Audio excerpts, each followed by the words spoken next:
शिमला के राम मंदिर में दिव्य ज्योति संस्थान की ओर से सुंदरकांड कथा का आयोजन करवाया गया।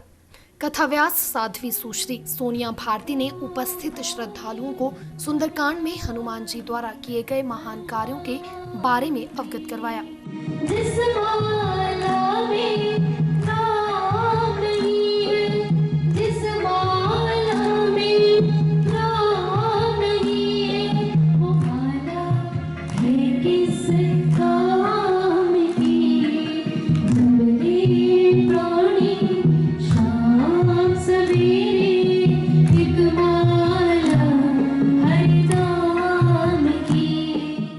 रामायण पाठ में सुंदरकांड के पाठ का विशेष महत्व माना जाता है। सुंदरकांड में हनुमान का लंका प्रस्थान, लंका दहन से लंका से वापसी तक के घटनाक्रम आते हैं।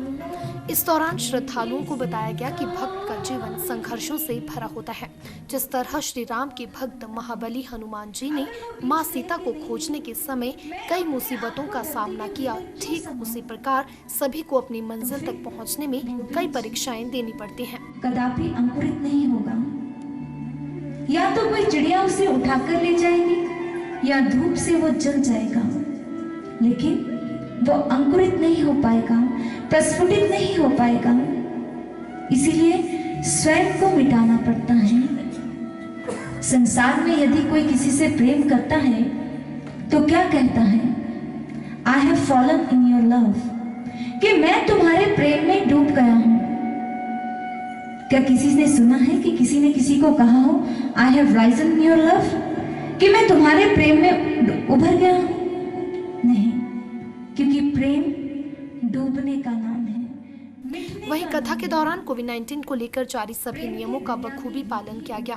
श्रद्धालु मास्क पहने व हाथों को सैनिटाइज करने के बाद ही कथा श्रवण के लिए बैठे। दिव्य ज्योति जागृति संस्थान की ओर से मैं स्वामी धीरानंद आपको ये बताना चाहूँगा कि संस्थान के द्वारा 20 और 21 मार्च 2 दिवसीय सुंदरकांड कथा का आयोजन श्री राम मंदिर के पवित्र प्रांगण में किया गया है, जिसमें सर्वश्री आशुतोष महाराज जी की परम शिष्या आदरणीय कथाव्यास साध्वी सुश्री सोनिया भारती जी श्री हनुमान जी के चरित्र में छिपे हुए जो आध्यात्मिक रहस्य हैं उनको संगत के सामने, श्रद्धालुओं के सामने रूबरू करा रहे हैं, उन्हें बता रहे हैं। कल की सभा में भी साध्वी जी ने बताया कि एक भक्त का जीवन संघर्षों से भरा होता है। जिस प्रकार हम जानते हैं कि जब श्री हनुमान जी माँ सीता की खोज के लिए लंका के लिए निकले तो रास्ते में उन्हें अनेक सारी मुश्किलों का सामना करना पड़ा, कभी मैनाक पर्वत, कभी सुरसा, कभी सिंहिका, लेकिन श्री हनुमान जी इन बाधाओं को पार करते हुए माँ सीता की खोज की और अपने जीवन के लक्ष्य को उन्होंने अपनाया।